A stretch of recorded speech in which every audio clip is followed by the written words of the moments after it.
Welcome to the Big World Made Small podcast for the adventure traveler. I'm thrilled you're here.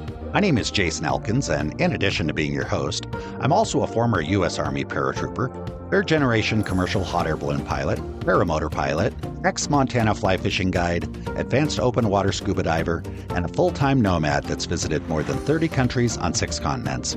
As a seasoned adventure travel expert with a passion for creating and sharing meaningful experiences, I'm on a quest to impact the lives of adventure travelers, the tour operators they rely on, and the communities that host them. Every week, I bring you exclusive interviews with fascinating adventure tourism experts who have agreed to share their personal stories, favorite destinations, and some invaluable travel insights they've picked up along the way. We'll enjoy a casual conversation, create some connections, and likely share some laughs. It's my hope that by the end of each episode, this big world will feel just a bit smaller. Let's get started, shall we? Welcome back, everybody, to another episode of the Big World Made Small podcast for the adventure traveler. Today, we've got Jan Wigsten from 360 Degrees Mongolia. I have known Jan for a little while, worked with him when I was at Orvis, putting together some fly fishing trips to Mongolia, and super excited to have you on the show, Jan. How are you? I'm very well, thank you. Very cool. I'm in Sweden. I appreciate you're in Sweden. I was going to ask you that. So let's see, we're recording in late November. What is late November in Sweden like? It's getting dark right now. We are in the late afternoon. It's about 3:00 afternoon, and we had a snowstorm today and very icy roads. Oh, sounds wonderful. Yes. I'm in Colombia. It's about 75 degrees every day, I think. Yeah. So I personally do not miss the cold. I've got a lot of questions I want to ask you. So let's jump right in with the first one. And we were discussing this briefly before I hit the record button, was your company name. And I thought, let's just jump right in with that. 360 Degrees Mongolia. What's behind that? And what were you just telling me a few moments ago about? Yeah, that's our promise to our customers, that we deliver a 360 degrees landscape view around your foldable camp. So we work with mobile safaris, if you like, or pop-up camps, and we can move these camps together with the customers. While they are walking or riding, we can fold the whole room together and load it on the back of camels, and then walk for 7 kilometers and 12 and change the view again. That's the 360 degrees promise. That's pretty cool. And I heard you say walk, and I heard you say camels. So just real quick, I wasn't going to start with this, but I'm fascinated by it. What does that look like for the customer? Are they walking 7 kilometers, riding camels? What's the experience look like? I know you've got a few different experiences to offer. Camel riding is a little bit boring. So people usually walk, they like to sit on a camel for an hour and then they get tired of it. While if you're a horse rider, you can go for 40 kilometers and meet up with the camp while it moved another 7, 10, or 12 Ks. Okay. So it's quite variable. I mean, we do not follow trails in Mongolia. It is a huge landscape, so you just walk across it or ride across it. Wow. And it's a 5-star, camping experience or glamping experience, if you like, where we provide a private chef and a guide, because people do not speak much English over there. It's a lot of nomads, so you want to talk with them. Yeah, so we're exposed to the elements. In the summer, it might rain, and in the shoulder season, it might be cold, because we are in the center of Asia. So it's very far from the ocean moderating effects on the climate. So it's an extreme continental climate. So what is it that your typical client that makes a decision to go to Mongolia, what do you feel they're looking for? And then I guess the second part of the question is, what do they typically find? Yeah, so typically they are looking for, it's a people-centered place and big landscapes. So I don't think it is site-specific. Some people, they're looking for monasteries and sand dunes and eagle hunters, but mostly they just want to go there. And this is basically what they will find. We have a huge space to move on.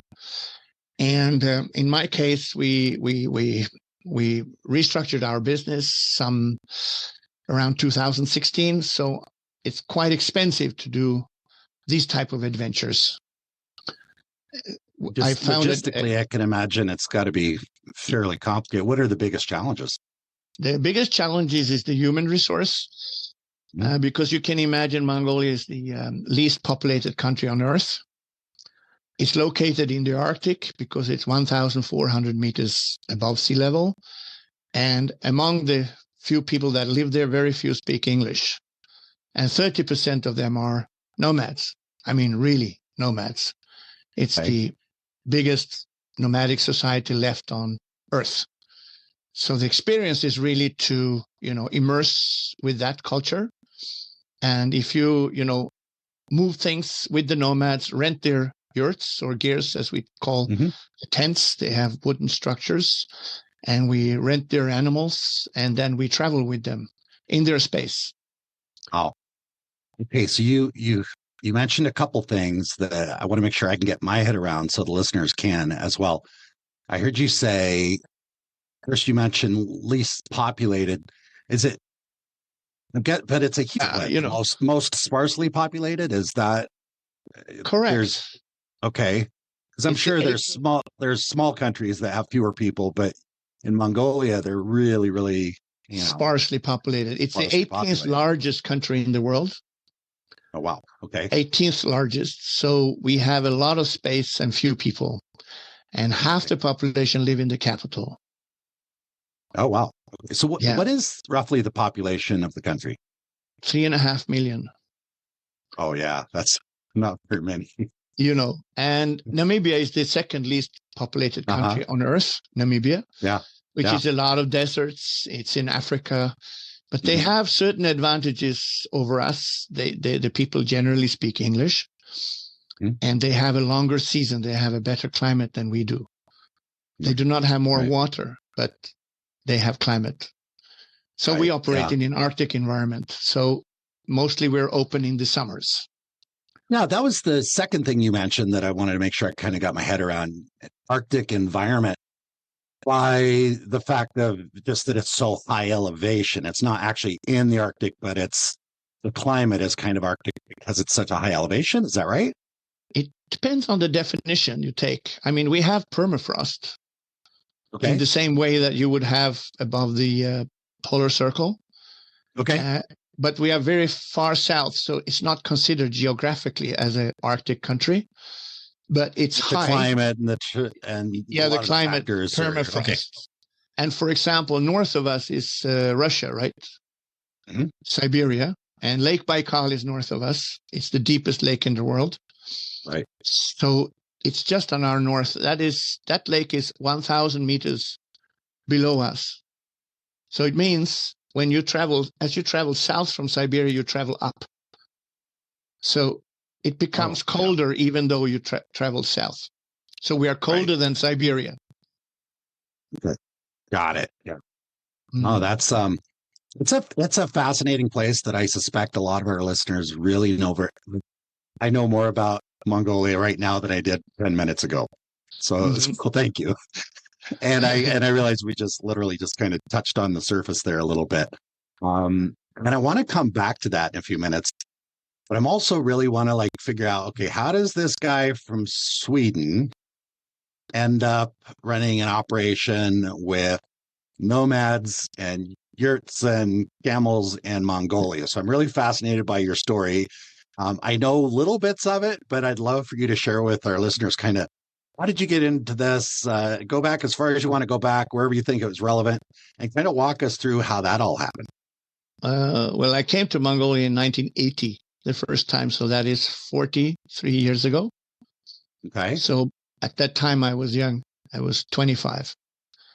So I was among the youngest of the tour leaders in the travel company I was working for. So I couldn't pick my destinations. So I was sent to Cuba, USSR, and Mongolia to begin with. Were those at the time, were those considered kind of, I don't know, we used to joke about how you're going to get sent off to Siberia if you do something wrong, or if you mess up, or if you're the new guy. Yeah, it was really easy in communist times because before you got into tourism, but no. Go ahead. I got into tourism already in 1978, and I was sent out to Havana to do trips in Cuba. And I got into the travel business because I speak Spanish fluently. I've been to Colombia, for example, a lot, and all around Latin America. Okay. So because I knew Spanish, they hired me for running trips in South America as well. But they really tried me out in the Soviet Union. And in those days, it was state-owned tourist companies. The government owned the companies. So they would give you a guide who speak perfectly Swedish, and they will monitor you. Nothing could go wrong on these kind of trips. And they were pretty good local guides, in Moscow and Leningrad and Ulaanbaatar and Havana and so on. You always had somebody with you. So they would send the new tour leaders on these kind of trips. And after that, nothing could go wrong. Someone would watch you and make sure nothing went wrong. Yeah. Okay, I get it. They would always send me home. And okay, what was going on before that? Because I really want to like, what were you doing before tourism? Was there a before tourism in your life, or what did it look like? Well, where I am now in the island of Gotland, I'm in the middle of the Baltic Sea now, right? And I'm a native of Gotland. So outside our island, we have the only bird cliffs in the whole of Baltic. So I applied as a local person, and I got the job because I was just local. And that was guiding just tourists to see the bird cliffs, or yeah. A 2.5 hour walk around the island as a naturalist guide. Okay. I don't know if this is relevant, and I don't know why I'm going to ask you this, but I've seen documentaries where they're sitting on the tops of these cliffs, and I don't know if they're puffins or what they were flying over the cliff, and they stick up their nets and catch the birds. Is that? Yeah, correct. There are big cliffs with thousands of guillemots. Okay. And they're like puffins. And they jump off the cliffs when the chicks get out. Oh, okay. Yeah, all right. I've seen that. That's fascinating. So you were living there. You applied to be a local guide. Got a job as a local guide there on the island for birders. Was that something like when you're growing up that you wanted to do, or was that just kind of the local thing and that was the opportunity? It's just one of these nature conservation programs to employ the local people. So I was one of the locals. I mean, the mainlanders would have, degrees in biology, but a Gotlander like me would get a job just because I was local. Okay. And then I was trained. And was it a job like you were just like, okay, I need a job. This is the job that's there, or was like, oh my gosh, I would love to work with tourists and No, I would love to. Yeah, I'd love to work with tourists. It was a lifestyle decision. Okay. And it went on that way. Were your parents supportive? Yeah. Okay. So it's not far from home, Yeah. Okay. Very cool. So you did that, and then how did you get from that to where you were working with this company that shipped you off to Cuba and USSR and all that stuff? How did that happen? At that time, the Swedish kroner was very, very strong. It was like 4.50 against the $1, and now it's like 11 kroners to $1, so it's weak. And at that time, our people, they traveled a lot abroad. So I got a job as a so I traveled myself first 2 years to South America and the Caribbean, and half a year in Asia. And after that, I wanted like what they might call a gap year, or kind of Europeans, I think, do it a lot. They take a year or two and they go backpacking somewhere.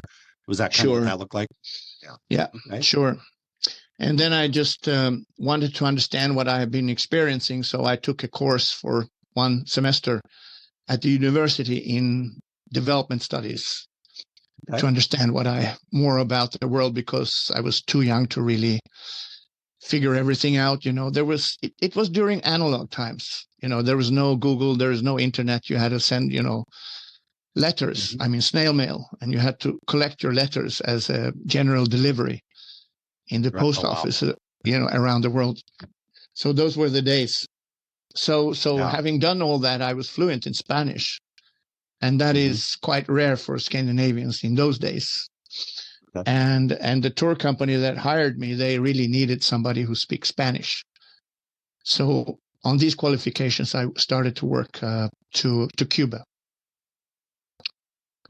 with Swedish tourists, back and forward. Especially for our American listeners, Cuba, USSR, even Mongolia, kind of all of those areas are really kind of mystical, especially if they're my age. You know, anybody that's my age, I'm 50. I grew up in a time where I could only imagine going to the USSR. I have been fortunate enough to travel to Cuba once. And it was fascinating. So I'm curious, like, share some stories or something about Cuba, USSR. You mentioned that you kind of always had somebody there. I guess they called it a handler or whatever, that was kind of always there to make sure that people were seeing the things that they wanted them to see. But I'm sure you have some fascinating stories or moments that I don't know what comes not to mind. Not that much, really. You know, Mongolia was not very interesting in those days. Everything was predictable. You got mostly chicken and fried potatoes. You know, it was very predictable and boring in some ways, because we couldn't really scratch the surface. Because of my shortcoming in Russian was complete. But in Cuba, of course, I was more fluid. And after a while, did you feel that Cuba was just more interesting? I mean, I love Latin America. I really enjoyed Cuba. Just socially and just the interactions I had at the time. If you were given the choice between spending 6 months leading trips in Cuba or 6 months leading trips in Mongolia or USSR, would you lean one way or the other? Very different. Yeah, very different. I mean, Cubans are so talkative, you know, and if you speak Spanish, it's completely different than going to Mongolia, where no one speaks English, right? Or to USSR, where they don't speak, much languages either in those days. Right. So we were herded around those countries, but in Cuba, I could, understand more, because I could talk to drivers and taxi drivers and so forth, and waitresses and waiters and so forth. And what about because it sounds like you also led trips to other parts of Latin America where you didn't have maybe that structure of, okay, we're here to tell the story that our host country wants to be told. So give us a contrast kind of between maybe Cuba and if you were leading groups in other places in South America, because there were a lot of stuff going on in a lot of places in Latin America in the 80s, 90s, that type. What really made the deal is that the tour company I was working for was owned by Scandinavian Airlines, and they had complaints on South America tours all the time. But they had only one trip going each year. And that year, as I mentioned, the Swedish kroner was very strong. So all the 6 trips went, and I was the one leading them. So I went around South America, Rio de Janeiro, Buenos Aires, Iguazu Falls, Bolivia, Peru, New York, and then home. Okay. I did that 6 times. On the first trip, there was a serious military coup in Bolivia, really violent one. Luis Garcia Mesa, I think it was, in 1979. And the whole country just closed. And I came back with the group without complaints. We just had a few more days in Buenos Aires. And everyone at home, they thought it was my merit, right? That I spoke Spanish. That's why everyone was happy, despite, we lost one saved country everybody. You weren't able to go to Bolivia, or you were actually in the country? We had to cancel Bolivia for 3 days. Land in La Paz. Unfortunately, you were able to cancel before you got there. Then got it. Yeah. We had a good ground agent. That's the reality of the story. So, but everybody at home thought I was, that was fantastic. And next trip there was a strike on a Brazilian airline, and we couldn't get into Iguazu Falls, the widest waterfalls in the world, and we lost that too on the second trip. And everybody was happy. And, I don't know. I don't think it was my, professionalism or anything. It's just that we had a good agent. We had a better program than the previous years. And when I came home, super important. So we came. That is super important. You mentioned, you had a good ground agent. that was able to do all that for you. And this is like anybody that's listening to this that works in the tourism industry, adventure tourism industry, relates to that. They probably all of them have a story of a ground agent making them look like a hero to their clients. And I was in Santiago de Chile when they had a big earthquake quite a few years ago, and I was there in a hotel in downtown Santiago, and big earthquake, the airport collapsed. It was quite a deal, and I had clients staying in the hotel, and we were able to do some amazing things and continue on this trip when the airport was shut down. Our ground partners found a little airstrip at an airplane, and they got us down to Puerto Montt and got us onto a boat, and we went fishing and exploring and doing all this cool stuff right in the middle of all this. And there were some issues there, just feeling a little bit shameful, to be honest with you, because there were all these things going on. And our clients just thought, wow, that was amazing. You guys are amazing. Yeah. And it was thanks to the ground partners.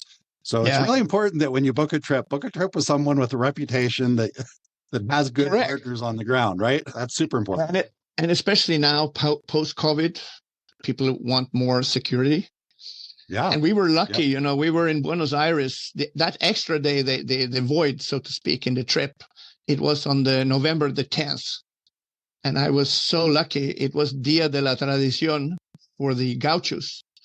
So just a full day trip out of Buenos Aires to San Antonio de Areco. There was celebrations and gauchos and, Argentinian cowboys, so to speak, for the whole day, and it worked really well. That was not programmed, but it was really good, and with the ground agent, they made it happen.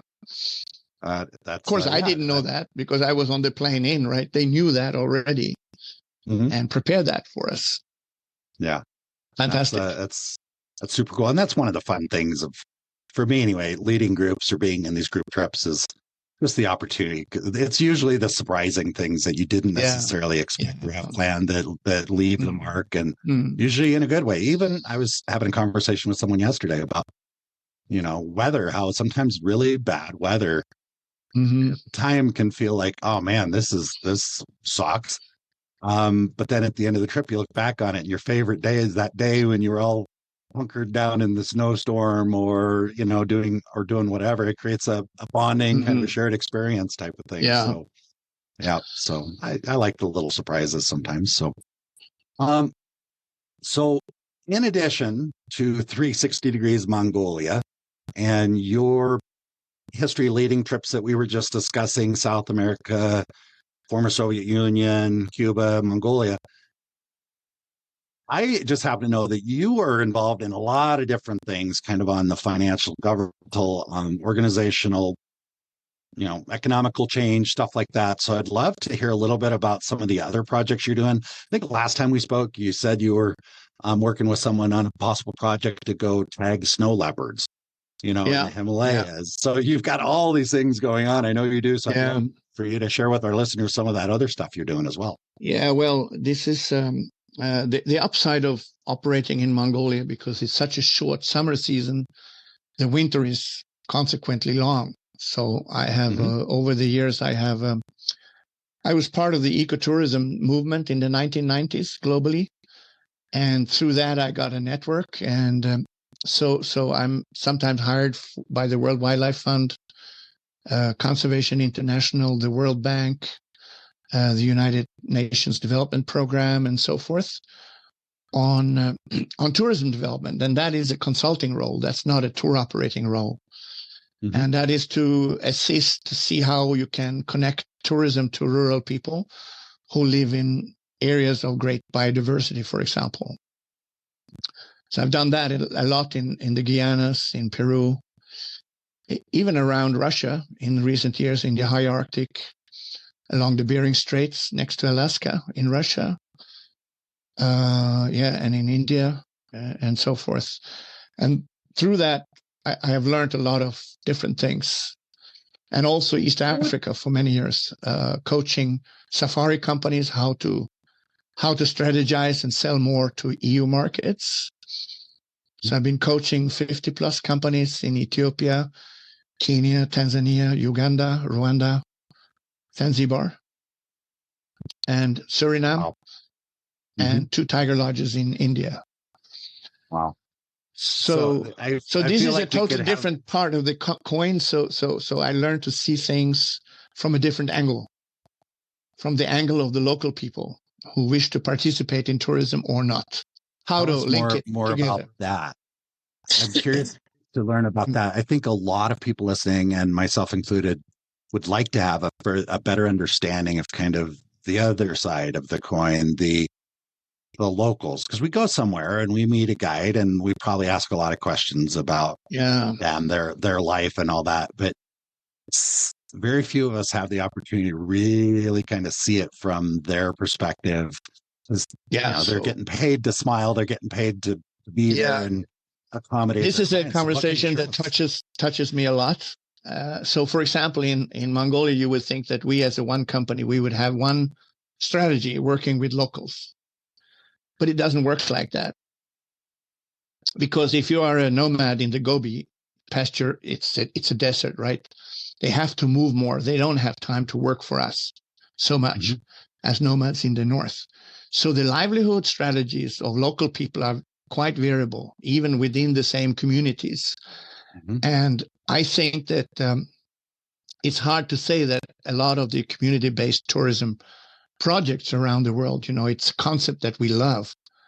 They actually are quite weak on success.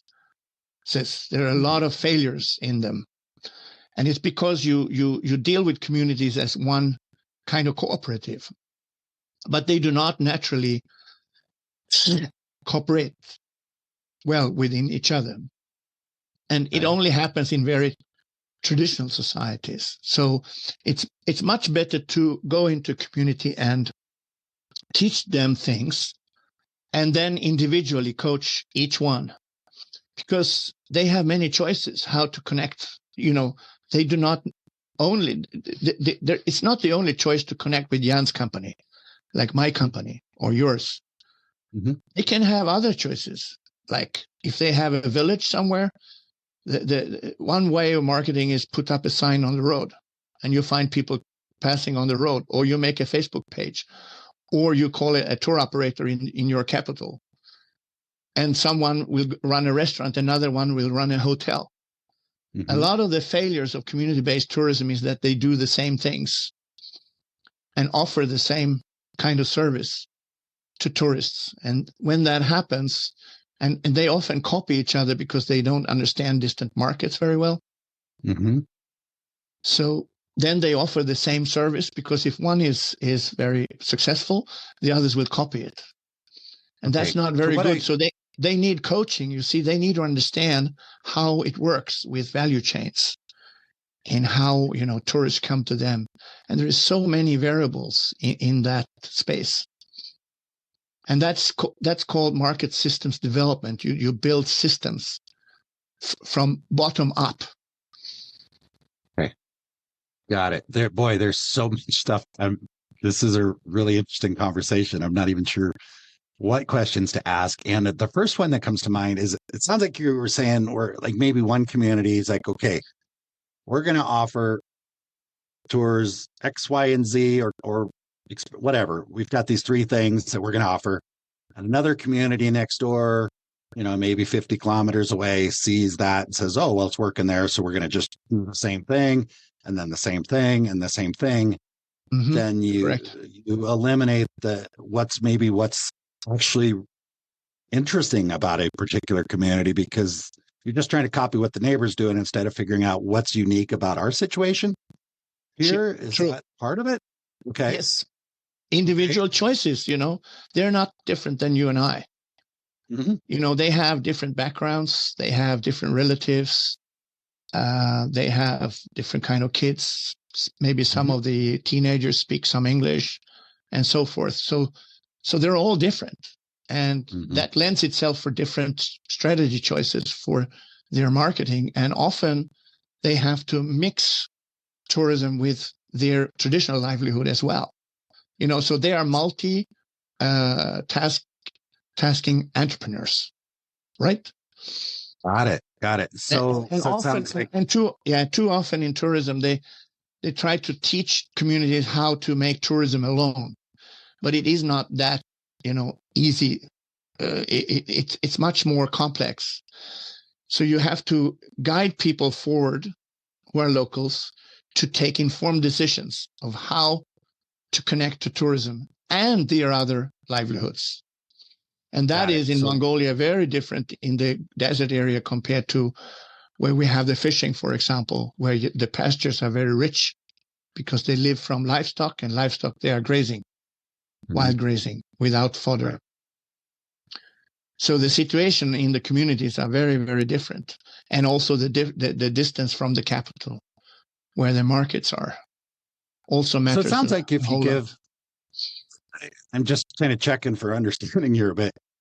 If you take the individuals in the community, you provide them with some, I don't want to say general education, but maybe, just for example, just to make it easy for me to get my head around it, you teach them some marketing skills. You teach them some skills that they can use regardless of which tourism business they decide to go into. Those skills will translate. So you might have one person in the community that has a piece of property on the river and likes to fish. And then you've got somebody else maybe that lives right next door who has a car, who wants to create a shuttle service to Uluwatu or something. Yes. And instead of the community leaders saying, okay, we're going to increase more tourism to our town, and this is how we're going to do it. And you got to, if you work within the confines that we've set for you, then you can participate. And if not, you're on your own. You got it, Jason. This is how it works. And then you see the discussion becomes who's going to take care of the money, right? Within the community and their neighbors, and money is involved, It's conflictive, So this is now how it works. So I can see. You mentioned the money. Really, I can see. Go ahead. Yeah. So this I call market intelligence. We have to tell them how it works. Why are people coming? A tour operator, what does he do? A local guide. What are your options? No, I don't want to work with the others. Okay, you can make a Facebook page. Or I don't want to be involved in tourism, but I want to sell my potatoes. They can be, that's the advantage of our business. It is not in one way at all. And most of community-based tourism is kind of developed in one way, thinking that communities are communities and they are like one. Like in Mongolia and Soviet Union. Yeah, in Mongolia, we had communism for 40 years. Collective things is, you can just guess what they think about it, Yeah. Yeah. But it works. For example, I know a place in Uganda where you have a community that have a sharing economy.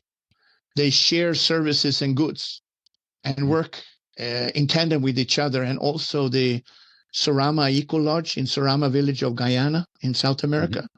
They're also an Amerindian village.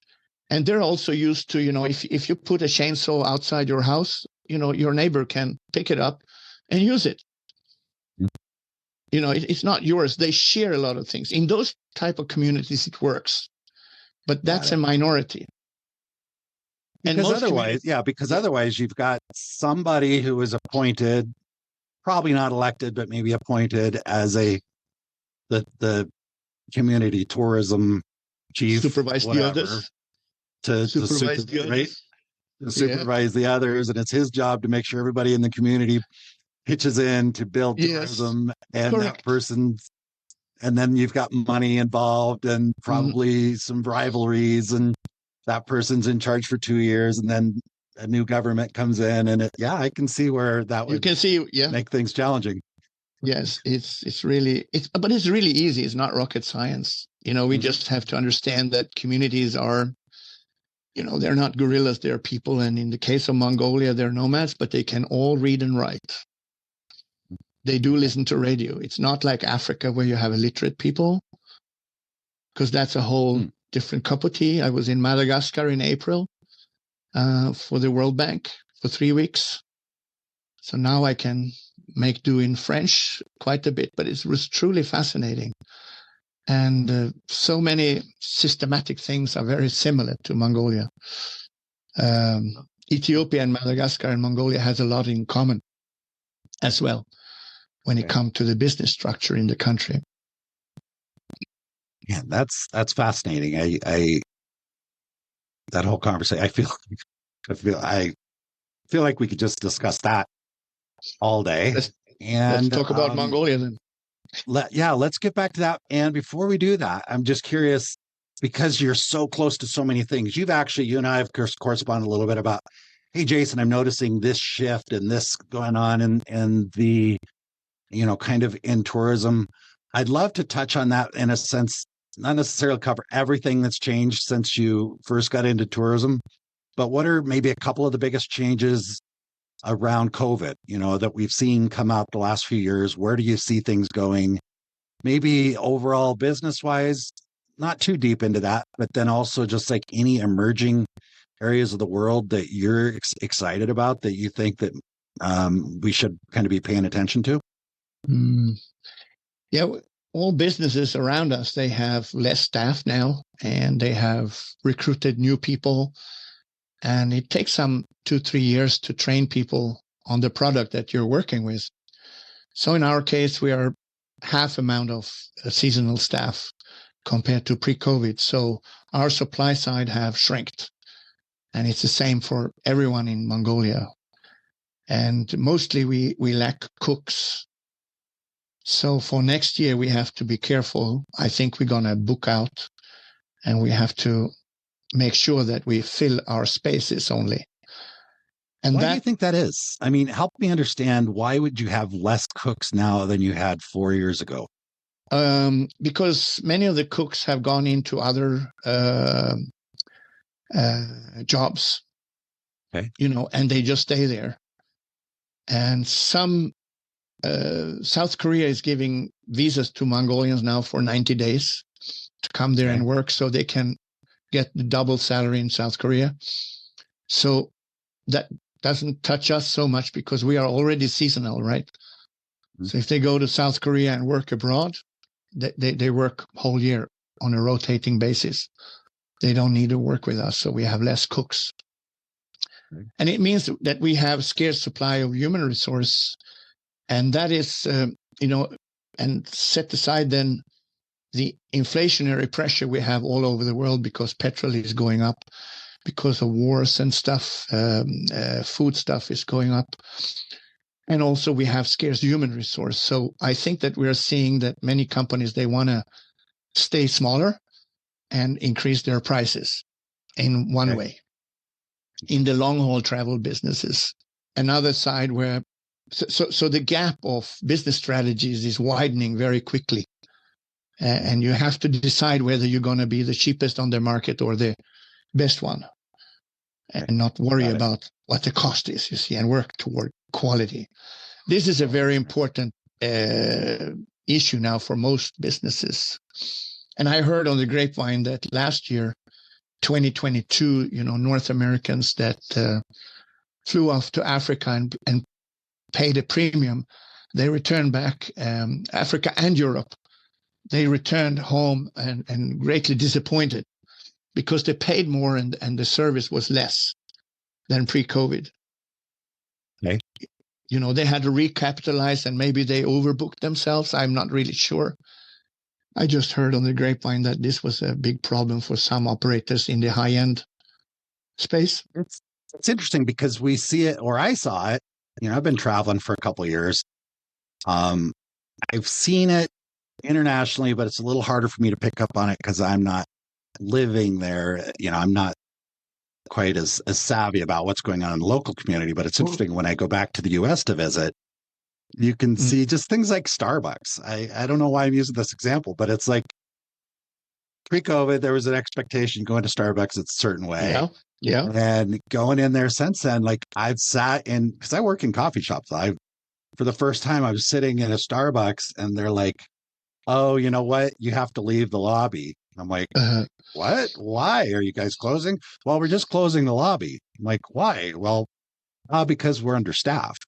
We don't have enough staff for people to be in the lobby, so they'll close the doors and put a sign on the door saying drive-through only. And so it's kind of an example of where the price of the coffee hasn't gone down. Yeah. But things are changing, and that's just a very, very micro example of what I hear you saying with some of the other. No, we have more gaps. That's what it is, isn't it? Mm-hmm. Everywhere, and we do not serve customers as seamlessly as we used to do. And I guess in Asia, the airlines are recapitalizing themselves and so forth. So there's a lot of it's not very mature yet. It sounds like an opportunity. That is sure. Right. Everywhere where you have gaps, you have opportunities. So for myself, I decided that we're going to cap our bookings and make sure that the number of staff that we have will match the number of people coming. So we will be fully booked this summer. Okay. I think. Cool. I mean, the next summer. Yeah. And other than Mongolia, because we're gonna talk a little bit more about that. And the other question I have for you is there a particular part of the world emerging area that you're excited about that you're willing to share with our listeners just to kind of plant a seed? Any predictions for what's going to be the hot spot 2 years from now? Anything like that? Around the world? Yeah. Well, I loved Madagascar, but it was, I hadn't traveled a lot, so it was the first really exotic country that I came to, and I hadn't been there before, and I had school French, and I could better my French while becoming paid. And it was beautiful people and easy to understand what was going on, really. So it was an easy job. It was not difficult. And since I'm not fluent in French, they didn't ask me to write any big reports also, so I could write something in English. Right. Okay. So I loved Madagascar. I didn't expect that, but I really loved it. And I like Africa. I mean, if we're not talking about Mongolia, I like Africa. And also Guyana is changing quickly. It's a very diverse country to the east of Venezuela, with savannas and highlands and tepuis, these tabletop mountains, and a lot of rainforests, and people speak English. And Suriname, these are also countries that I like. But I think Suriname is more difficult at the moment, business-wise, but I think Guyana is on its feet. It has a lot of economic growth. Okay. Well, very cool. Well, I appreciate you sharing those with us. Madagascar is one that's definitely I've kind of have an interest in, have not visited. Got a friend there right now. I'm seeing his social media. He's flying. He went over there to fly balloons, and they're doing some balloon, which is pretty new there, I guess. And they're just not for a balloon ride business or anything. They just went there to fly balloons. And I've seen some great videos and images of them landing in some of these small towns and all the people coming out. And it's it seems like that'd be a pretty exciting thing to see. So thank you. So, and what do you want to make sure that our listeners know? Because we talked a little bit about Mongolia, but I can tell I sense that you've got some more stuff that you want to share about Mongolia, your operation, so people can kind of, if Mongolia is on their list or should it be on their list, what would you like them to know? Yeah, they should plan for 2025, perhaps. Okay. We still have spaces. And it's a fantastic place to go off grid, So it's really just about landscapes and the people that live on these landscapes. And the landscapes are very diverse. It's we have 3,600 rivers in the north and deserts in the south, and high mountains with glaciers, and a lot of rivers and lakes and so forth, and people on horseback. So it's a really unique place. And Ethiopia and Madagascar is also unique on their continents. So Mongolia is quite unique in Asia. Let's talk about the big thing that might be on a few people's minds. And if it's not on their minds, it will be now that I've mentioned it. There's things in the world going on. Russia, Mongolia's neighbors to the north, and then you've got China to the south, and things going on in the world. So what are let's at least touch on that. so people can, just I'd love for them to understand kind of your thoughts on it, what your Yeah. concerns are, or what maybe people have concerns that are not well founded. What do you think about all that? Yeah, so we have a number of Russians in Ulaanbaatar now, and we should know that there is about 500,000 Mongols living in Russia with Russian passports. So cultural Mongolia expands into Siberia to the eastern side of Lake Baikal, and they're called Buryat Mongols. So many of them, especially men, have come across and work in Ulaanbaatar. Okay. And China is the other neighbor. And you know why the Great Wall of China was built 2,000 years ago? We've heard some Chinese and Mongols are like oil and vinegar. It's really different, they're farmers, and nomads are not farmers. Mm-hmm. They don't turn the soil upside down, and plow it. It's grazing lands, so that's an obvious conflict. Yeah. So in Mongolia, we're more worried about China, because that's a dominant economic force, and maybe 80% of everything that Mongolia sells goes out to China.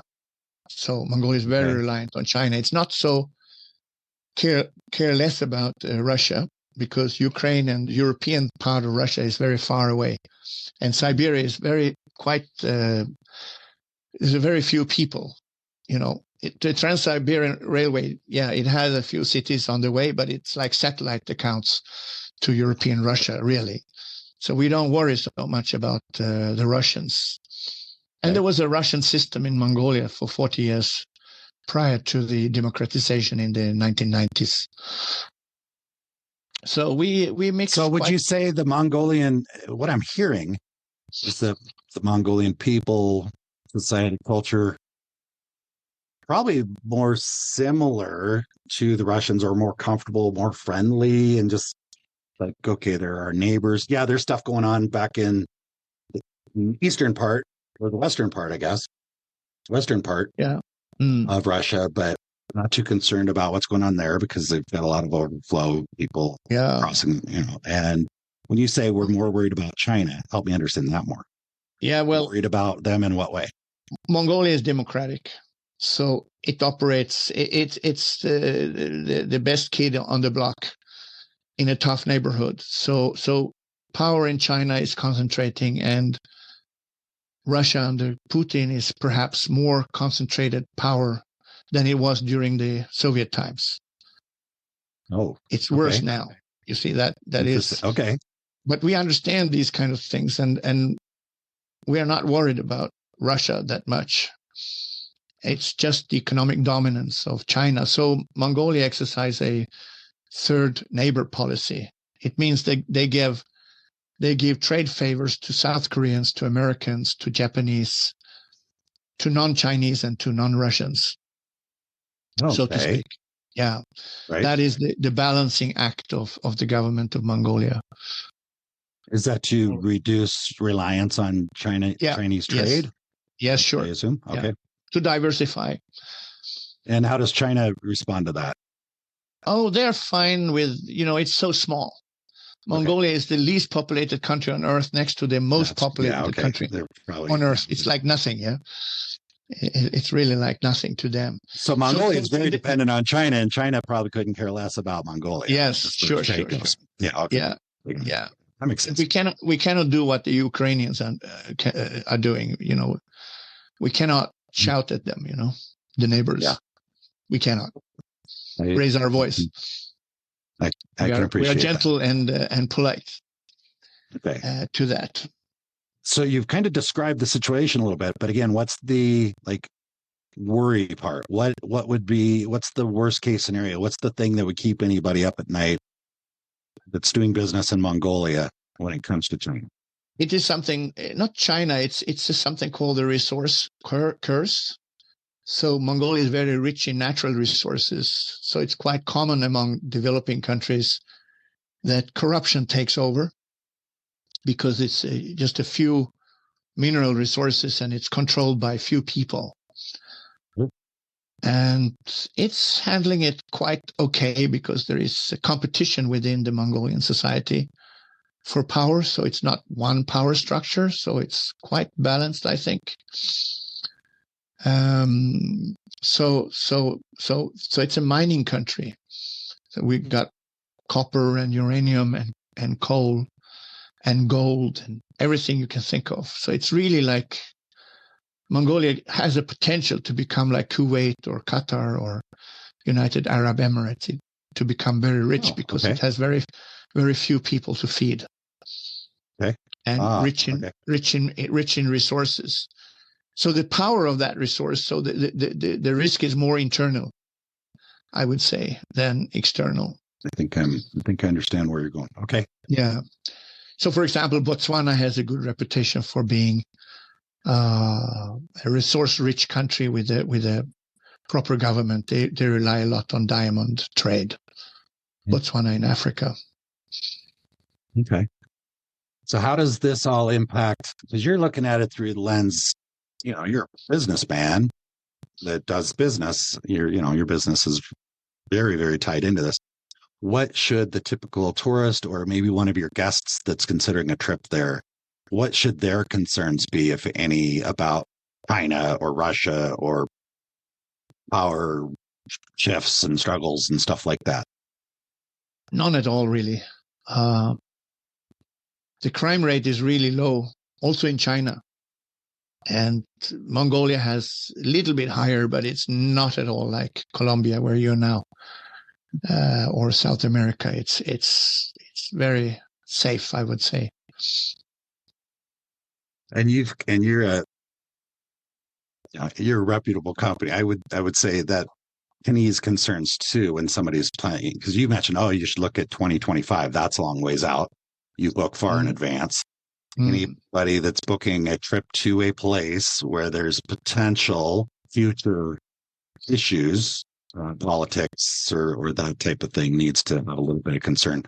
So I would love to hear your thoughts. How do you guys handle advanced deposits? And what would you tell somebody that's concerned about, geez, I don't know if I want to send you a deposit for a trip in 2025 to a country that's surrounded by Russia on the north and China on the south, and these are my concerns. How do you address that question? Yeah, so we do not take deposits until 1 month ahead. Okay. Because I work only through agents worldwide. So the agents charge the deposits according to the jurisdictions they're in. Okay. So an American consumer law will dictate what you have to pay. I mean, the entrepreneur decides. And I know in the United States and Canada, you pay more deposits than they do in other parts of the world. And if we charge, for example, European customers, we have to defend the case very much if we want to have anything ahead of time, more than a month. So what I hear you saying is people probably don't need to worry too much about that. No. Obviously, they need to read the terms and conditions of the agent that they're booking with. But anybody that's listening to this, like, man, I would never book a trip now for 2025 to Mongolia. And that's why I wanted to bring that up, is maybe it's worth having So, for example, we could be asked to pay a non-refundable deposit for a room for 3 nights during a festival. That could be non-refundable ahead of time, like a year or 8 months. Or if you charter a Cessna Caravan, for example, the airline want a 50% deposit that is non-refundable, so that they understand that this business is coming into them. But otherwise, we do not have any pressure on that. Well, I just thought that was valid since you mentioned 2025, because that's always the thought that actually pops in my head. It's like, man, that's a long ways out to try and plan, but maybe start planning it. But the fly fishing is different, though. Okay. And because why? The fly fishing is a 50% non-refundable upon booking. Mm-hmm. And it books out 1.5 or 2 years ahead of time. That's a big deal for anybody that's listening to this that's not familiar with fly fishing in Mongolia. It's kind of a bucket list item for many, many people. And it's and because of the logistics and everything you just described, there's not a lot of spots. And No. actually, I interviewed Jeremy Carine from Orbis Travel, one of my former colleagues, who has been on a couple of your trips now, I think, with clients, and it's kind of a big deal. So I'm happy we brought that up, and I understand that.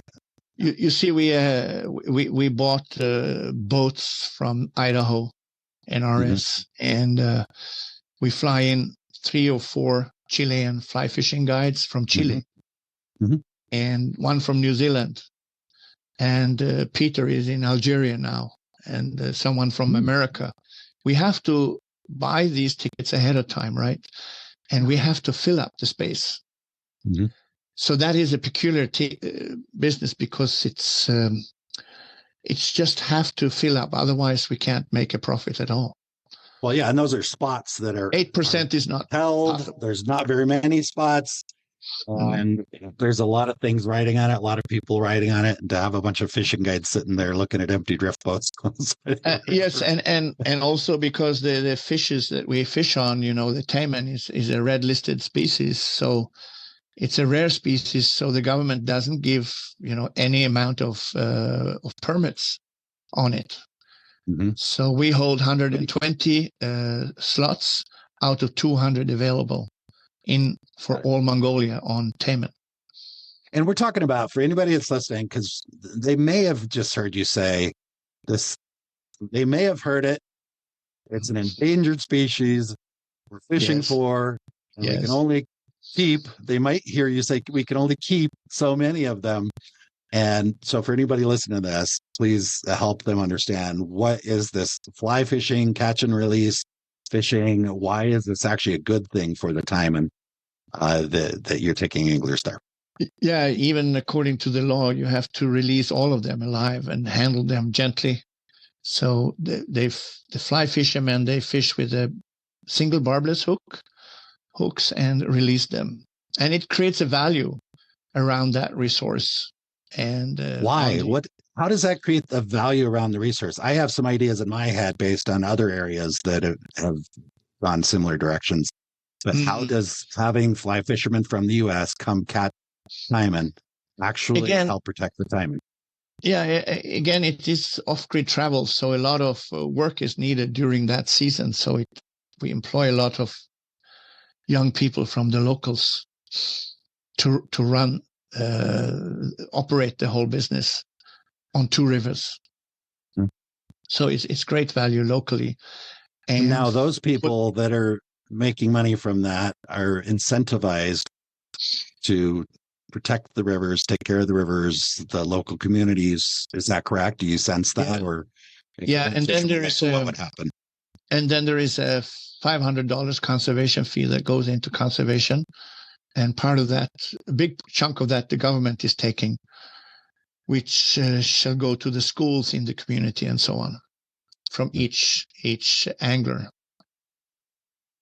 So a taimen in the river for fly fishermen from the U.S.